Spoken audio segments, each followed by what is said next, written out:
ଜ୍ୟୋତିଷ ଶାସ୍ତ୍ରରେ ସମୁଦାୟ 12ଟି ରାଶି ବିଷୟରେ ବର୍ଣ୍ଣନା କରାଯାଇଛି। ପ୍ରତ୍ୟେକ ରାଶିର ଗୋଟିଏ ଲେଖାଏଁ ଗ୍ରହ ଦ୍ୱାରା ପରିଚାଳିତ। ଗ୍ରହ ଏବଂ ନକ୍ଷତ୍ରମାନଙ୍କ ଗତିବିଧି ଉପରେ ଆଧାର କରି ରାଶିଫଳ ଆକଳନ କରାଯାଏ। 30 ଅକ୍ଟୋବର 2025 ହେଉଛି ଗୁରୁବାର। ହିନ୍ଦୁ ଧର୍ମରେ ଗୁରୁବାର ଦିନ ମା ଲକ୍ଷ୍ମୀଙ୍କୁ ପୂଜା ଅର୍ଚ୍ଚନା ପାଇଁ ସମର୍ପିତ କରାଯାଇଛି। ତେବେ ଜାଣନ୍ତୁ 30 ଅକ୍ଟୋବର 2025ରେ କେଉଁ ସବୁ ରାଶି ଲୋକଙ୍କ ପାଇଁ ଭଲ ରହିବ ଏବଂ କେଉଁମାନଙ୍କୁ ଟିକେ ସତର୍କ ରହିବାକୁ ପଡ଼ିବ। ବନ୍ଧୁଗଣ, ଭିଡ଼ିଓଟି ଆରମ୍ଭ କରିବା ପୂର୍ବରୁ ଭିଡ଼ିଓକୁ ଗୋଟେ ଲାଇକ୍ ଆଉ ସବସ୍କ୍ରାଇବ୍ କରିଦିଅନ୍ତୁ। ପ୍ରଥମ ରାଶି ହେଉଛି ମେଷ ରାଶି। ଆଜିର ଦିନଟି ଆପଣଙ୍କ ପାଇଁ ଶୁଭ ରହିବ। ଦୀର୍ଘ ସମୟ ଧରି ଅଟକି ରହିଥିବା ଟଙ୍କା ଫେରସ୍ତ ପାଇବେ। ବୃତ୍ତିଗତ ଜୀବନରେ କିଛି ଗୁରୁତ୍ୱପୂର୍ଣ୍ଣ ପରିବର୍ତ୍ତନ ଆସିବ। ଅଫିସରେ ପଦୋନ୍ନତି କିମ୍ବା ମୂଲ୍ୟାଙ୍କନ ସମ୍ଭାବନା ବୃଦ୍ଧି ପାଇବ। ପାରିବାରିକ ଜୀବନରେ ସୁଖ ଓ ଶାନ୍ତି ଅକ୍ଷୁଣ୍ଣ ରହିବ। ବୁଲାବୁଲି କରିବାର ସମ୍ଭାବନା ରହିଛି। ସ୍ୱାସ୍ଥ୍ୟ ପ୍ରତି ଧ୍ୟାନ ଦିଅନ୍ତୁ। ପ୍ରତିଯୋଗିତାମୂଳକ ପରୀକ୍ଷା ପାଇଁ ଛାତ୍ରଛାତ୍ରୀ କଠିନ ପରିଶ୍ରମ କରିବା ଉଚିତ। ଆଜି ଆପଣଙ୍କ ସମସ୍ତ ପ୍ରୟାସ ସଫଳ ହେବ। ଚାକିରି ଓ ବ୍ୟବସାୟରେ ଅଗ୍ରଗତି ପାଇଁ ଅନେକ ସୁଯୋଗ ରହିଛି। ପରବର୍ତ୍ତୀ ରାଶି ହେଉଛି ବୃଷ ରାଶି। ଆଜି ଆପଣ ବୃତ୍ତିଗତ ଜୀବନରେ ଉଚ୍ଚ ଅଧିକାରୀଙ୍କ ଠାରୁ ସମର୍ଥନ ପାଇବେ। ଶିକ୍ଷାଗତ କାର୍ଯ୍ୟରେ ଆପଣ ବଡ଼ ସଫଳତା ପାଇବେ। ସାମାଜିକ ସ୍ଥିତି ଓ ପ୍ରଚେଷ୍ଟା ବୃଦ୍ଧି ପାଇବ। ପୁରୁଣା ସାଙ୍ଗମାନଙ୍କୁ ଭେଟିବା ସମ୍ଭାବନା ରହିଛି। ଅଫିସରେ ସହକର୍ମୀଙ୍କ ସହ ଭଲ ପଡ଼ିବ। ସାମାଜିକ କାର୍ଯ୍ୟରେ ସକ୍ରିୟ ଭାବେ ଅଂଶଗ୍ରହଣ କରିବେ। ଘରେ ଶୁଭ କାର୍ଯ୍ୟ ଆୟୋଜନ କରିବା ସମ୍ଭବ ଅଟେ। ପାରିବାରିକ ଜୀବନରେ ସମସ୍ୟା ଦୂର ହେବ। ଜୀବନରେ ଖୁସି ଆସିବ। ପରବର୍ତ୍ତୀ ରାଶି ହେଉଛି ମିଥୁନ ରାଶି। ଆଜି ଛାତ୍ରଛାତ୍ରୀମାନେ ଏକ ଭଲ ଖବର ପାଇପାରନ୍ତି। ଅଫିସରେ ଆପଣଙ୍କ ପ୍ରଦର୍ଶନ ଉତ୍କୃଷ୍ଟ ହେବ। ବୃତ୍ତିଗତ ଜୀବନରେ ବଡ଼ ପରିବର୍ତ୍ତନ ଆସିବ। ଲୋକମାନେ ଆପଣଙ୍କ କାର୍ଯ୍ୟକୁ ପ୍ରଶଂସା କରିବେ। ଆଜି ପ୍ରତ୍ୟେକ ସମ୍ପତ୍ତିକ ଆର୍ଥିକ ଲାଭ ପାଇବେ। ସମ୍ପତ୍ତି ସମ୍ବନ୍ଧୀୟ ବିବାଦରୁ ଆପଣ ଆରାମ ପାଇବେ। ନିଜ ସ୍ୱାସ୍ଥ୍ୟ ପ୍ରତି ଧ୍ୟାନ ଦିଅନ୍ତୁ। ପ୍ରତିଦିନ ଯୋଗ ଏବଂ ଧ୍ୟାନ କରନ୍ତୁ। ଏହା ଆପଣଙ୍କୁ ସୁସ୍ଥ ଓ ଶକ୍ତିଶାଳୀ ରଖିବ। କ୍ୟାରିୟରରେ ମଧ୍ୟ ନୂତନ ସଫଳତା ହାସଲ କରିବେ। ପରବର୍ତ୍ତୀ ରାଶି ହେଉଛି କର୍କଟ ରାଶି। କର୍କଟ ରାଶି ପାଇଁ ଆଜି ଆପଣଙ୍କ ଜୀବନରେ ଶକ୍ତି ଓ ଉତ୍ସାହର ଅଭାବ ରହିବ ନାହିଁ। ସହକର୍ମୀମାନଙ୍କ ସହିତ ସମ୍ପର୍କ ଭଲ ରହିବ। ଦଳଗତ କାର୍ଯ୍ୟ ସହିତ ସମସ୍ତ କାର୍ଯ୍ୟ ସହଜରେ ସଫଳ ହେବ। ଆଜି ଆପଣ ଏକ ନୂତନ ପ୍ରୋଜେକ୍ଟ କାମ କରିବାର ସୁଯୋଗ ପାଇପାରନ୍ତି। ବୈବାହିକ ଜୀବନ ଏକ ଖୁସି ପରିବେଶ ରହିବ। ଜଣେ ବ୍ୟକ୍ତି ବିଶେଷ ବ୍ୟକ୍ତିଙ୍କୁ ଭେଟିବ ସମ୍ଭାବନା ଅଟେ। ଦିନଟି ଭଲରେ କଟିବ। ପରବର୍ତ୍ତୀ ରାଶି ହେଉଛି ସିଂହ ରାଶି। ଆଜି ଆପଣ ସାମାଜିକ କାର୍ଯ୍ୟରେ ସକ୍ରିୟ ଭାବେ ଅଂଶଗ୍ରହଣ କରିବେ। ଆପଣ ଅଫିସରେ କିଛି ଗୁରୁତ୍ୱପୂର୍ଣ୍ଣ ପ୍ରୋଜେକ୍ଟ ଦାୟିତ୍ୱ ପାଇବେ। ବୁଝି ବିଚାରି ପୁଞ୍ଜିନିବେଶ ସମ୍ବନ୍ଧୀୟ ନିଷ୍ପତ୍ତି ନିଅନ୍ତୁ। ଶୀଘ୍ର ଟଙ୍କା ଖର୍ଚ୍ଚ କରିବାକୁ ଦୂରେଇ ରୁହନ୍ତୁ। ଆଜି ଆପଣ ନିଜ ସାଥୀଙ୍କ ସହିତ ଏକ ଛୁଟି ଯୋଜନା କରିପାରିବେ। ପାରିବାରିକ ଜୀବନରେ ସାମାନ୍ୟ ସମସ୍ୟା ଦେଖାଦେବ।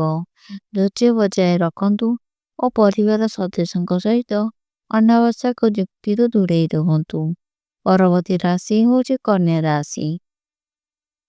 କନ୍ୟା ରାଶି ପାଇଁ ଆଜି ଦିନ ଆପଣଙ୍କ ପାଇଁ ବହୁତ ଶୁଭ ଦିନ ହେବାକୁ ଯାଉଛି। ବ୍ୟବସାୟରେ ଆର୍ଥିକ ଲାଭ ହେବ। ପଦୋନ୍ନତିମାନେ ବ୍ୟବସାୟରେ ଲାଭବାନ ହେବେ। ପାରିବାରିକ ଜୀବନରେ ସମସ୍ୟା ଦୂର ହେବ। ସମୟର ଉପଯୁକ୍ତ ବ୍ୟବହାର କରନ୍ତୁ। ବ୍ୟକ୍ତିଗତ ଓ ବୃତ୍ତିଗତ ଜୀବନରେ ସନ୍ତୁଳନ ବଜାୟ ରଖନ୍ତୁ। କାମକୁ ନେଇ ଅଧିକ ଚାପ ନିଅନ୍ତୁ ନାହିଁ। ଆପଣ ପରିବାର କିମ୍ବା ସାଙ୍ଗସାଥୀଙ୍କ ସହିତ ଛୁଟି ଯୋଜନା କରିପାରନ୍ତି। ପରବର୍ତ୍ତୀ ରାଶି ହେଉଛି ତୁଳା ରାଶି। ଆଜି ଆପଣଙ୍କ ସାଥୀଙ୍କ ସହିତ ଅଧିକ ସମୟ ବିତାନ୍ତୁ। ତାଙ୍କ ସହିତ ଆପଣଙ୍କ ଦୀର୍ଘକାଳୀନ ସମ୍ପର୍କ ଲକ୍ଷ୍ୟ ଅଂଶୀଦାର କରନ୍ତୁ। ଛାତ୍ରଛାତ୍ରୀମାନେ ଆଜି ଏକ ପ୍ରଚେଷ୍ଟା ଅନୁଷ୍ଠାନରେ ଆଡମିସନ ପାଇପାରିବେ। ସରକାରୀ କର୍ମଚାରୀଙ୍କୁ ପଦୋନ୍ନତି ନିଆଯାଇପାରେ। ସହ ସମୟସୀମା ପୂର୍ବରୁ ସମସ୍ତ ଅଫିସ କାର୍ଯ୍ୟ ସମାପ୍ତ କରନ୍ତୁ। ନିଜର ଫିଟନେସ୍ ପ୍ରତି ଧ୍ୟାନ ଦିଅନ୍ତୁ। ପ୍ରତିଦିନ ଯୋଗ ଓ ଧ୍ୟାନ କରନ୍ତୁ। ଏହା ଆପଣଙ୍କୁ ସୁସ୍ଥ ଏବଂ ଶକ୍ତିଶାଳୀ ରଖିବ।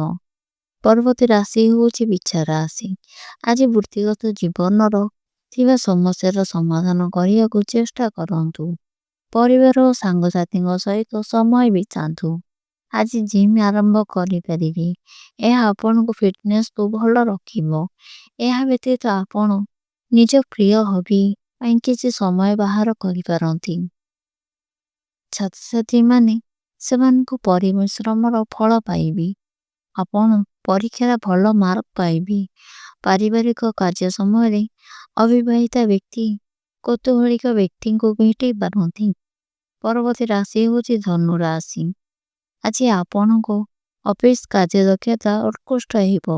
ନୂତନ ନିବେଶ ସୁଯୋଗ ଉପରେ ନଜର ରଖନ୍ତୁ। ପ୍ରତିଦିନ ଯୋଗ ଓ ବ୍ୟାୟାମ କରନ୍ତୁ। ଆଜି ଆପଣ ଏକ ଯାତ୍ରା ଯୋଜନା କରିପାରିବେ।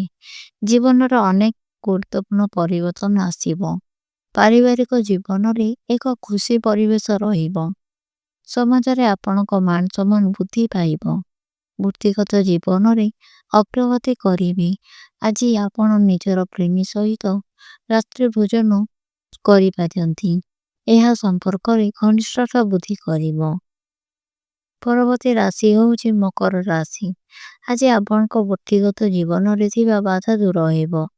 ଦୀର୍ଘ ସମୟ ପାଇଁ ବେକାୟା ଟଙ୍କା ଫେରସ୍ତ ହେବ। ଆର୍ଥିକ ସ୍ଥିତିରେ ସୁଧାର ଆସିବ। ଆଜି ଆପଣ ସମ୍ପତ୍ତି ବିବାଦର ମୁକ୍ତି ପାଇବେ। ଘରେ ଧାର୍ମିକ କାର୍ଯ୍ୟ ଆୟୋଜନ କରିବା ଏକ ମନୋରମ ପରିବେଶ ସୃଷ୍ଟି କରିବ। ଆପଣ ମାନସିକ ଚାପରୁ ମୁକ୍ତି ପାଇବେ। ପାରିବାରିକ ଜୀବନରେ ସୁଖ ଓ ଶାନ୍ତି ରହିବ। ପିଲାମାନଙ୍କ ସହିତ ଅଧିକ ସମୟ ବିତାନ୍ତୁ ଓ ଆପଣଙ୍କ ସାଥୀଙ୍କ ଯାହା କୁହନ୍ତି ତାହାକୁ ଅଣଦେଖା କରନ୍ତୁ ନାହିଁ। ପରବର୍ତ୍ତୀ ରାଶି ହେଉଛି କୁମ୍ଭ ରାଶି। ଆଜି ଆପଣଙ୍କ ପୂର୍ବ ବିଚାରାଧୀନ ଥିବା କାର୍ଯ୍ୟ ସଫଳ ହେବ। ନୂତନ ପରିବେଶ ପାଇଁ ପ୍ରସ୍ତୁତ ରୁହନ୍ତୁ। ଅଫିସ ରାଜନୀତି ଠାରୁ ଦୂରେଇ ରୁହନ୍ତୁ। ଶିକ୍ଷାଗତ କାର୍ଯ୍ୟରେ ଉନ୍ନତିମୂଳକ କାର୍ଯ୍ୟ ହେବ। ଆଜି ଆପଣଙ୍କ ଆର୍ଥିକ ସ୍ଥିତି ଭଲ ରହିବ। ପାରିବାରିକ ଜୀବନରେ ସୁଖ ଓ ଶାନ୍ତି ଅକ୍ଷୁଣ୍ଣ ରହିବ। ପରିବାର ସହିତ ଗୁଣାତ୍ମକ ସମୟ ବିତାଇବେ।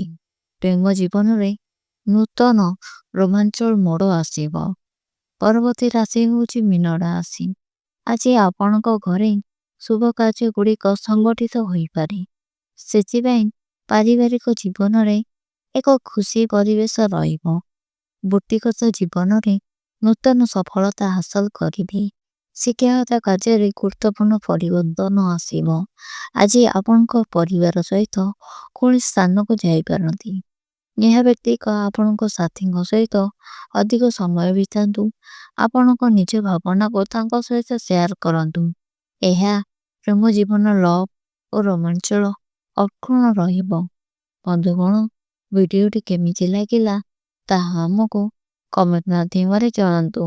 ଜୟ ମା ଲକ୍ଷ୍ମୀ।